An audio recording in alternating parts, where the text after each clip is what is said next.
Prabu Siliwangi melakukan perjalanan berburu ditemani Patih dan pengawalnya. Patih, sebaiknya kita menyebar saja. Aku akan pergi ke arah timur dan kau silakan bisa pergi ke arah barat dan selatan. Sendika dawuh Paduka.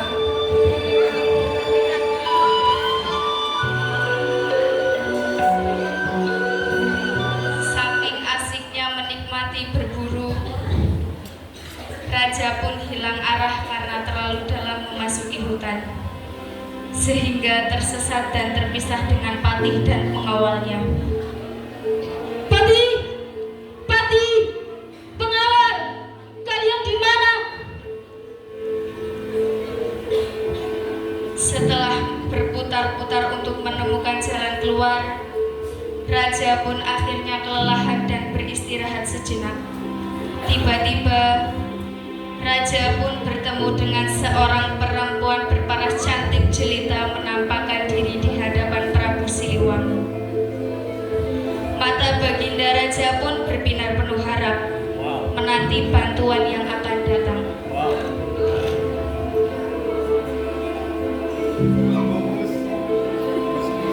Siapa kisanak? Kenapa gerangan ada di sini? Maaf Nona, saya tersesat dengan Patih dan pengawalku. Saya tidak ada niatan buruk di sini. Saya hanya berburu untuk mengisi kekosongan waktu. Namun, karena terlalu menikmati, saya tersesat dan tertinggal. Bisakah kamu menolong saya, Nona? Saya akan menolong kisanak, namun dengan satu syarat. Kisanak harus tinggal di hutan untuk beberapa waktu. Apakah kisanak sanggup? Asal bisa menyelamatkan saya akan penuhi syarat itu. Keduanya pun pulang ke rumah perempuan misterius tersebut.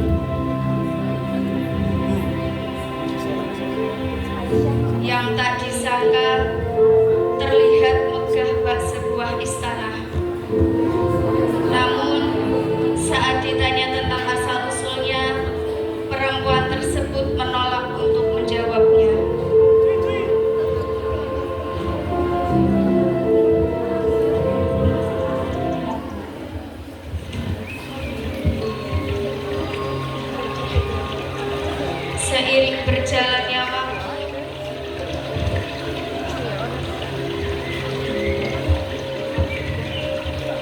Seiring berjalannya waktu, Prabu Siliwangi yang belum memiliki permaisuri mulai merasa nyaman hidup bersama perempuan misterius tersebut.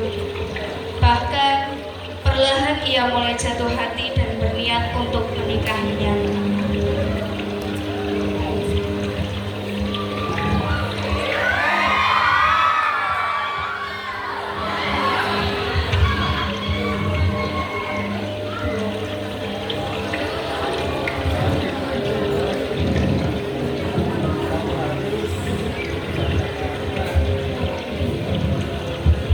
Tanpa terasa, siang malam silih berganti.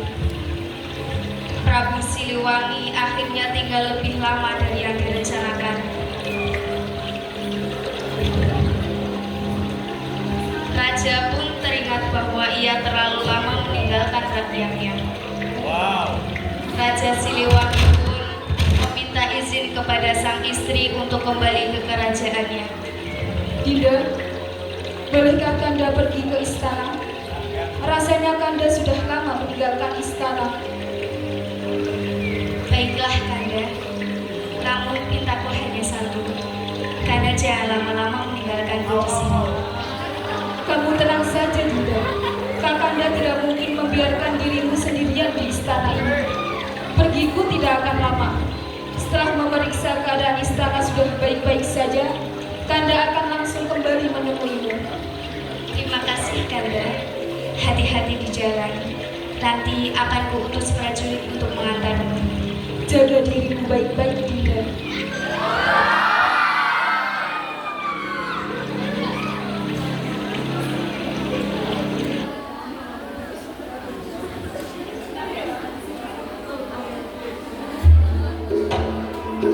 Sesampainya di istana,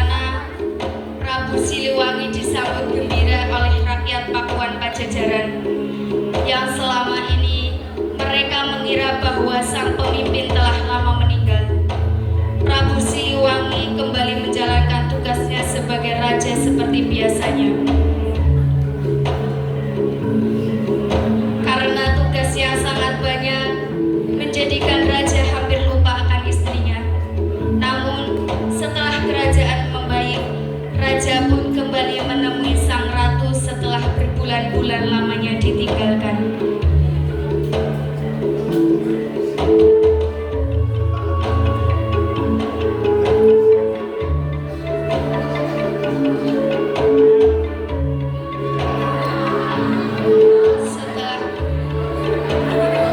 Setelah tibanya raja di istana, terdengar suara tangisan bayi dari dalam istana, dan raja pun langsung menemui sang ratu.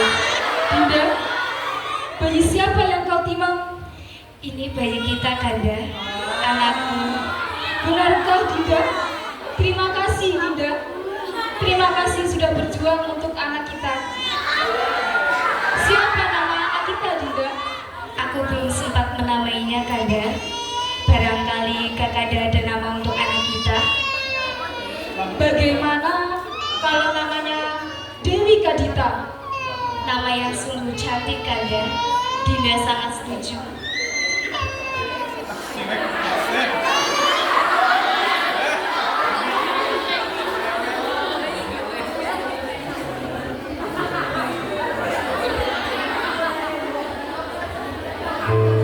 Detik berganti menit dan hari pun berganti bulan. Kesehatan sang ratu pun mulai menurun setelah melahirkan sang putri.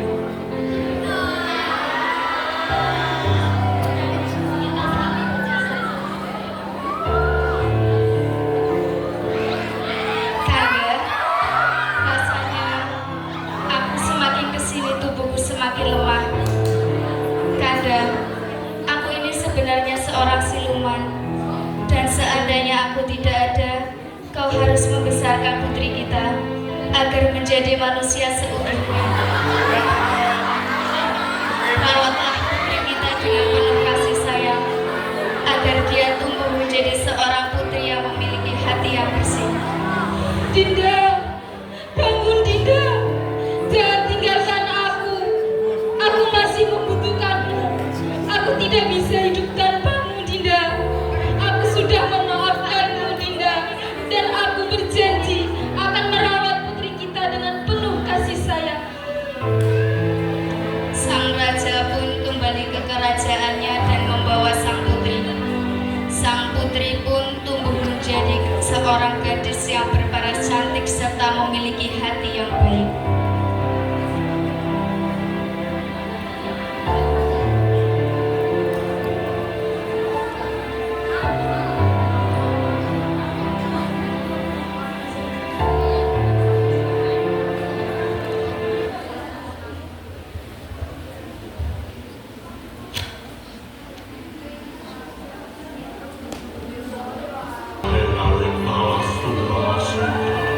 Awet namastu sunat rewan cakat karoni ande puniko engkang pinulo entari osama.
terlihat cantik?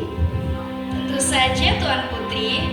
Apapun yang dikenakan Tuan Putri tetap sangat cantik setiap hari. Dan Tuan Putri pun memiliki hati yang baik. Benarkah, Dayang? Jangan seperti itu, Dayang. Aku jadi malu mendengarnya. Putriku, Salam, Ayahanda. Ada gerangan apa Ayahanda mengaburiku? ada yang ingin Ayahanda katakan. Namun, kamu jangan kecewa dan tolong izinkan Ayahandamu ini. Tidak apa-apa, Ayahanda. Katakan saja, jangan sungkan kepadaku. Putriku, sepertinya ayahmu ini butuh sosok pendamping untuk menemani Ayahandamu dalam memimpin kerajaan ini. Baiklah, jika itu memang keputusan Ayahanda dan untuk kebaikan istana ini, tentu aku akan merestui. Terima kasih putriku. Terima kasih kau sudah mengerti Ayahandamu.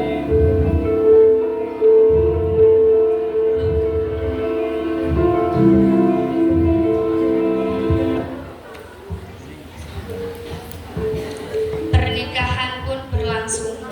Seluruh rakyat menikmati pesta tersebut dan sembari mengucapkan kepada sang raja atas pernikahan.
Selamat Raja dan Ratu. Semoga Tuhan merestui Raja dan Ratu.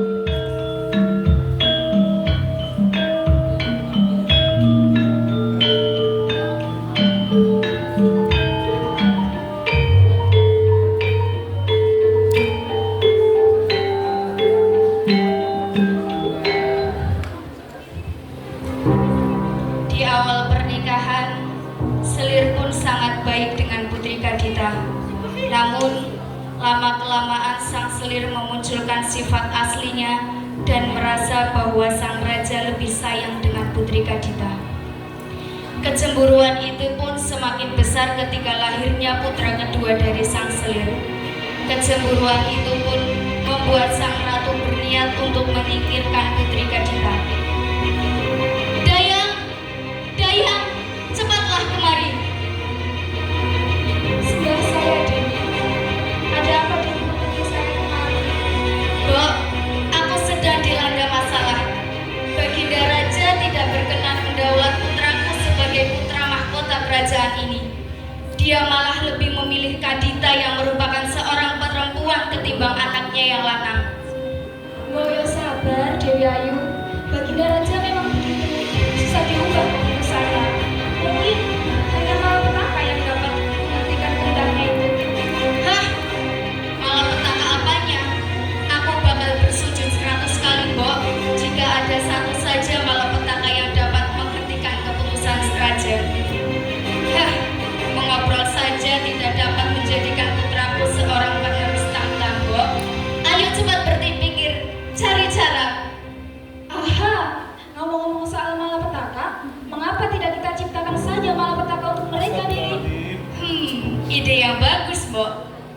Mah. Astagfirullah.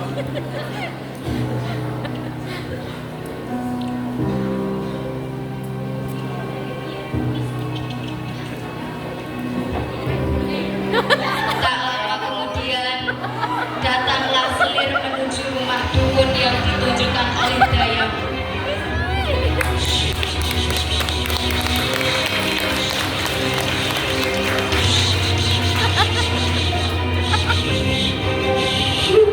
Syah!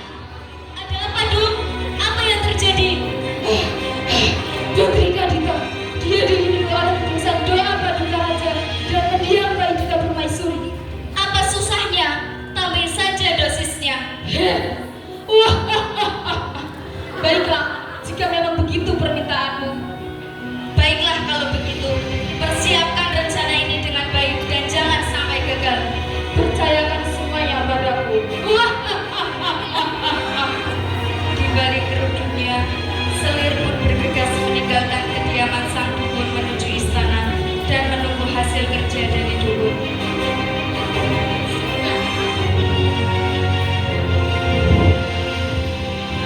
Keesokan harinya, di istana terjadi kegentingan yang membuat seluruh kerajaan panik. ayah, tolong ayah. Kadita tidak tahu apa yang terjadi, ayah. Tolong Kadita, ayah. Tenang, ibu. Kau bersabarlah. Kan? Panggilkan tabib yang paling hebat di negeri ini. Sendiko dawuh Raja. Yang sabar itu. Sebentar lagi tabib hebat akan kembali.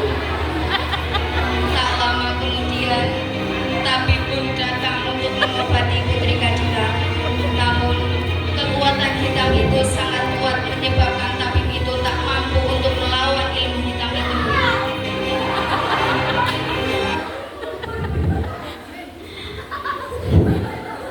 Kanda, usir saja Putri Kadita. Aku khawatir penyakitnya akan menular dan membawa petaka di kerajaan ini. Bagaimana bisa, Dinda? Kadita putriku. Rasanya aku tak sanggup mengusirnya. Tenang saja, Kanda. Ini hanya sementara waktu, agar penyakitnya tidak menular dan tidak menjadikan malapetaka di kerajaan ini. Putriku, ada satu hal yang harus ayah sampaikan. Dan hal ini telah ayah rundikan bersama Patih dan ibumu. Hal ini sangat berat bagiku. Tapi aku harus memberitahumu, nak, bahwa untuk sementara waktu kamu terpaksa diasingkan. Tidak, ayah, jangan. Maafkan ayah, putriku. Ini semua demi kerajaan kita. Patih akan menemani kalian selama pengasingan. Patih! Temani dan lindungi Putri Kadita. Daulat Baginda, Putri, ikutlah bersama hamba.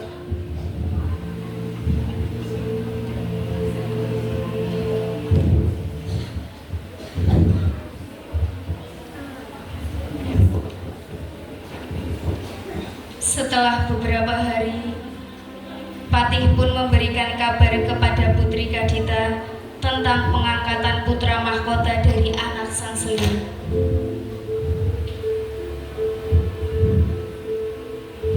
Salam sembah, Putri. Jika Putri berkenan, saya ingin memberitahu sesuatu kepadamu. Sampaikanlah, Patih. Besok akan diselenggarakan upacara pengangkatan putra dari selir mutiara sebagai putra mahkota.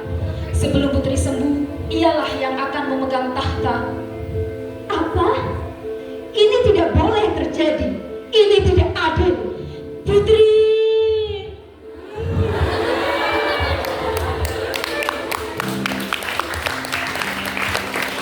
Putri Kadita pun pergi tanpa arah hingga tak terasa sampai di ujung pantai. Putri Kadita pun beristirahat hingga ketiduran. Yang tak lama kemudian terdengar sayup-sayup memanggil nama Kadita dari arah laut. Karena penasaran, Kadita pun mencari sumber suara hingga terjun ke laut menuju arah datangnya suara panggilan tersebut.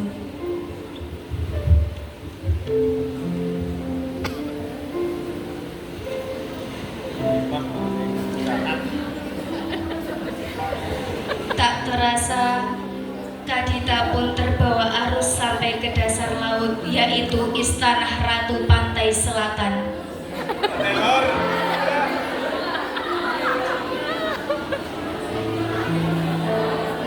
Habis kayak kucing, habis. Habis kayak kucing.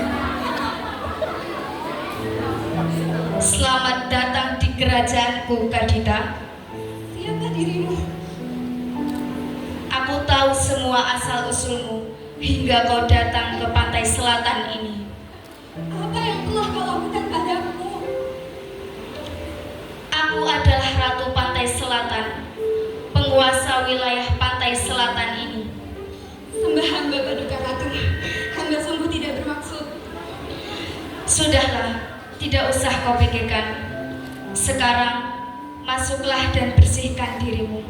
Setelah itu, temui aku di balerium istana. Prajuritku ini akan menjemputmu. Kadita pun mengikuti arahan sang Ratu Kidul bersama para prajurit.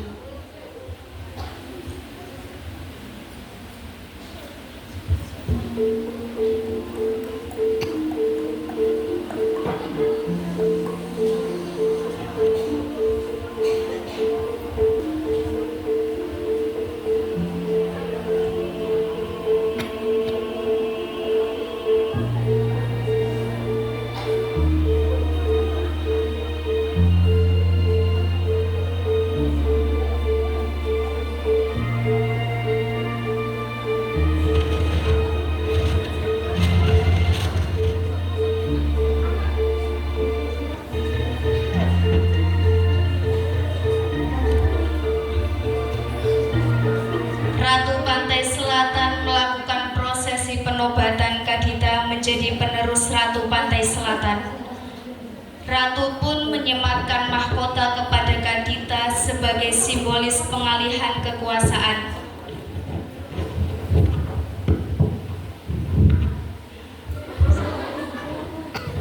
Kadita pun resmi menjadi Ratu Pantai Selatan.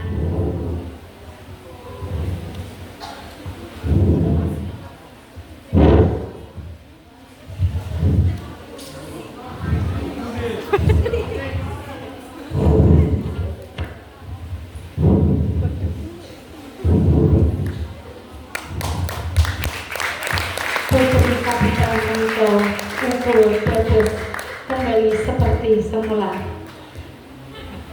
Wiwit niku Putri Kadita disebut Nyi Loro Kidul, ingkang tegesipun Loro Sengsara Kidul pesisir kidul.